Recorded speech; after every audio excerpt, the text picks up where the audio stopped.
इस पहाड़ी नुमा ग्राफ पे गौर करें तो x इज इक्वल टू 3 पे ये दो मुख्तलिफ टुकड़ों में बट रहा है। अगर हम x इज इक्वल टू 3 पे बाईं सम्त से आए, बाईं सम्त से आए तो इसकी हद यानी ये लेफ्ट हैंड लिमिट क्या बनती है, अभी देख लेते हैं। जब x इज इक्वल टू 3 पे बाईं सम्त से हम बढ़ते हैं तो फंक्शन किस तरफ बढ़ रहा है, फंक्शन 4 की तरफ बढ़ रहा है, लिहाजा ये हुआ 4, यानी बाईं सम्त से इसकी यकतरफा हद 4 है।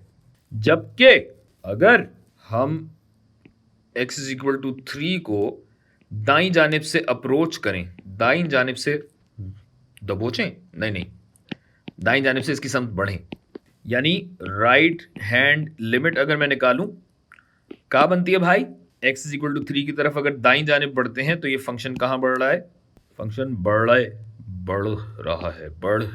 रहा है एक की जानिब, यानी दाईं जानिब से यकतरफा हद 1 है।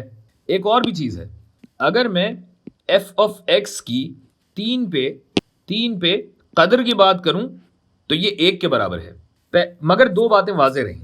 पहली बात यह कि फंक्शन की कदर की हम बात नहीं कर रहे, हम फंक्शन की हुदूद की बात कर रहे हैं।